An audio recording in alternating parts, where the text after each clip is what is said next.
대한민국은 과연 테러로부터 안전할까? 2016년 3월 22일 벨기에 브뤼셀.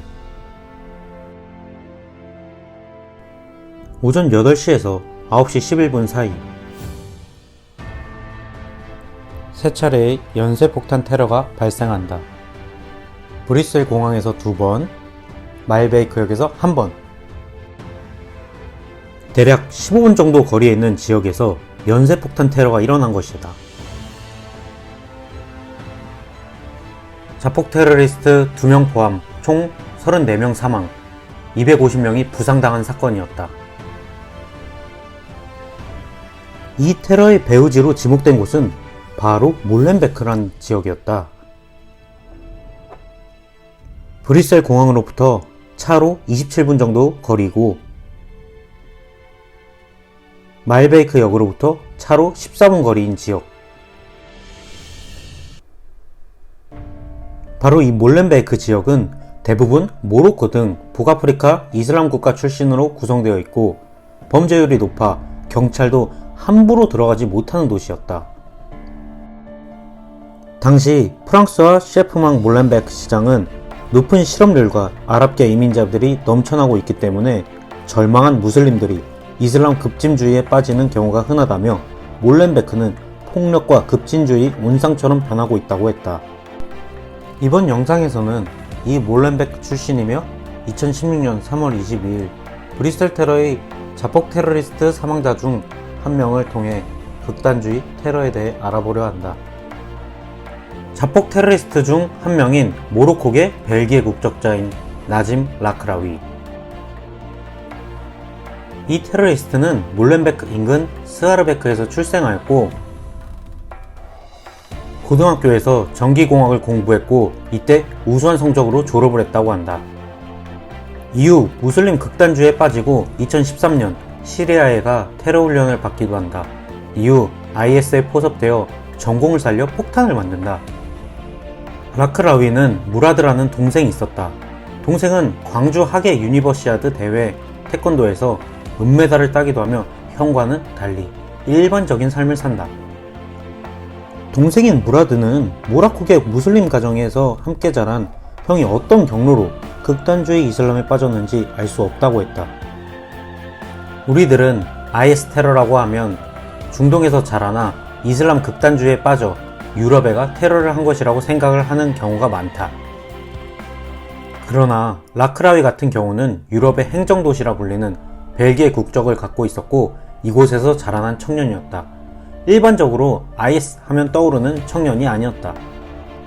과연 이들이 왜 벨기에에서 태어나 누군가는 극단주의에 빠지고 누군가는 빠지지 않은 걸까? 종교, 미신과 같은 집단 무의식을 탐구한 카를 쿠스타프 융이라는 기초 정신분석학자에 따르면 정신에는 자아, 그림자, 원형들 이렇게 있다고 한다. 그리고 누구나 사회를 향해 보여주고 싶은 나의 모습인 페르소나라는 가면을 쓰고 살아간다고 한다. 이렇게 살아가다가 내가 잘 의식하지 못하는 그림자, 즉 개인 무의식을 만나기도 한다. 이 부분은 인간의 본성들, 폭력성, 미성숙함 등과 같이 밖으로 꺼냈을 때 부끄럽게 생각되기도 하는 부분이다. 그래서 대부분의 사람들은 그림자를 만나려 하지 않고 페르소나가 내 정신세계의 전부인 양 살아가고는 한다. 물론 다 이런 것은 아니다.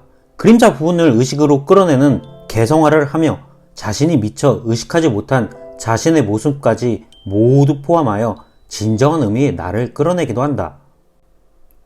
이 과정 속에서 그리스 로마 신화에 나오는 아리아드네의 실 이야기가 나온다.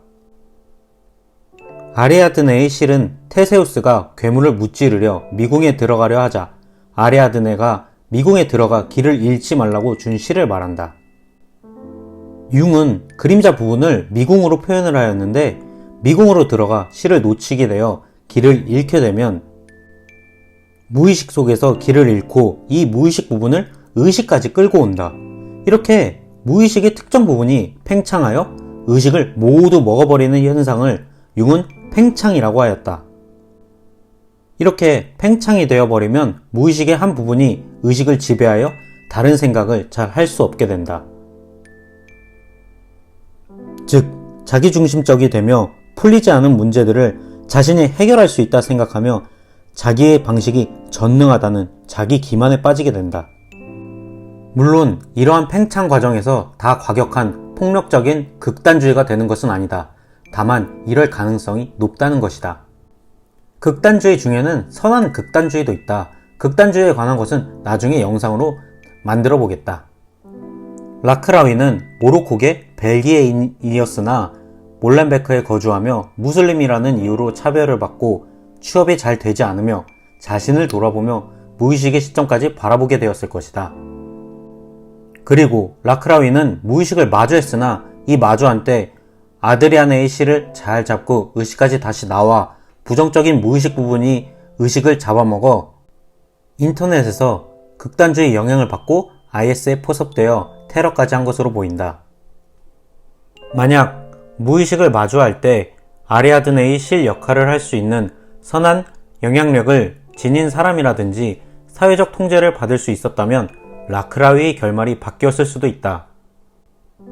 이 사회적 통제들 중 하나로는 복지가 있다.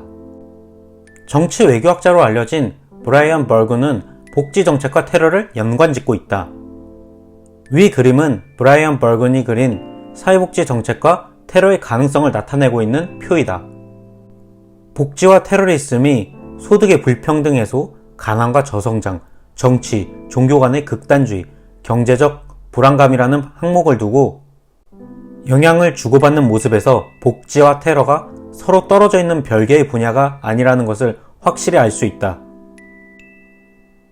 또한 복지의 부족이 종교의 극단주의 쪽으로 사람들을 몰아넣을 수 있는 것에 대한 가능성을 말하고 있으며 이것이 안보의 한 부분인 테러를 충분히 일으킬 수 있음을 나타내고 있다.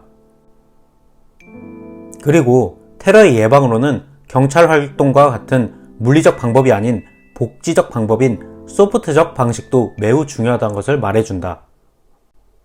과거에는 극단주의적 생각이 혼자만의 생각으로 끝날 수 있었다.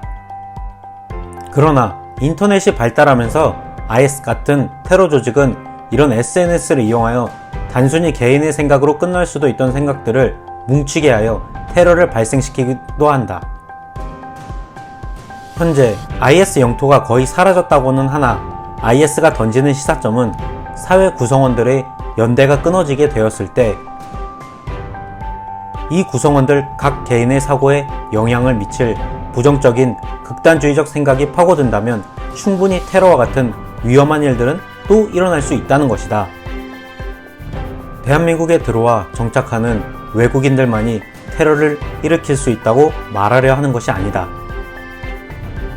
대한민국 국민들 중에도 극단적인 생각에 빠져 테러를 일으킬 수 있다고 말하는 것이다.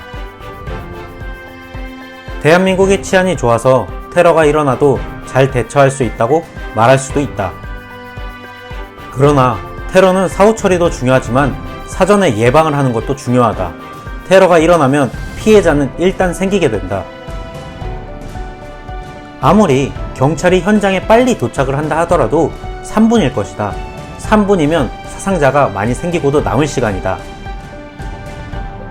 또한 2016년 브뤼셀 테러와 같이 떨어진 장소에서 연쇄 테러가 일어나면 경찰과 특수부대는 분산될 수밖에 없고 더 큰 피해가 일어날 가능성이 높다.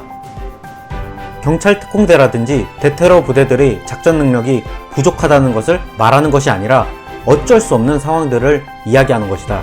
이러한 부분들도 나중에 영상으로 다루어 보겠다.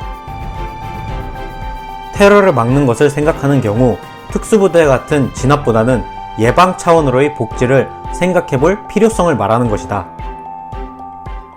어느 정도의 큰 사상자를 내는 테러는 혼자 할 수 있지가 않다. 테러에 쓰이는 재료 구매부터 사제폭탄을 실험해볼 장소 등 누군가 테러에 대한 생각이 깨어있다면 충분히 미리 발견할 수도 있다.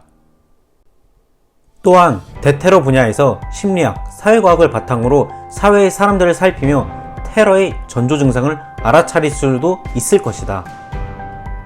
심리학은 인간의 내면에서부터 나오는 것이라면 사회과학은 사회 전체에서 인간 하나하나로 들어가는 느낌이다. 그렇기에 연관이 되어 있다. 어떤 사건이 발생하였을 때 단순히 끔찍한, 어떻게 저럴 수 있냐? 인간이냐? 같은 심판의 대상으로 바라만 볼 것이 아니라 이 사건을 분석하고 추후 어떤 방식이 필요할 것인지 생각해 보는 것이 필요하다.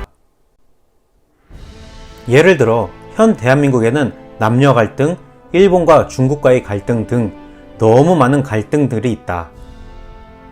이러한 갈등들을 제대로 풀어내려 하지 않고 분노 같은 부정적 무의식의 한 부분만 끄집어내 의식 전체로 생각을 하는 경우가 많다.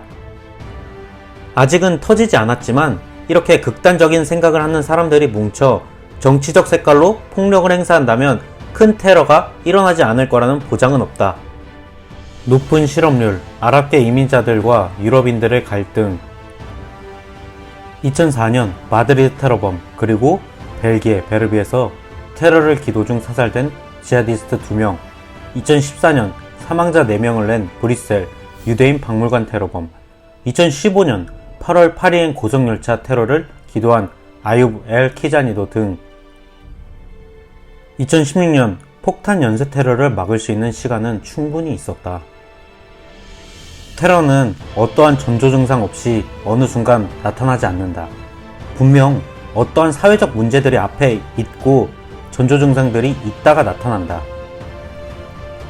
높은 실업률, 외국인 이민자들과 대한민국 국민들 간의 갈등, 남녀 갈등 등 2016년 사제 총기와 둔기로 경찰 1명을 살해, 시민 2명을 부상 입힌 성병대 오폐선 사건, 2019년 방화와 흉기로 5명 살해, 17명 부상을 입힌 진주 아파트 안인득 사건 등 아직은 조직화가 된 테러는 있지 않았지만 무의식의 팽창이 일어나는 경우들과 만약 극단적인 생각의 네트워크가 조직화되어 사건으로 발생했다면 큰 피해자들이 나올 수 있는 전조 증상들은 많았다. 과연 대한민국은 테러로부터 안전할까?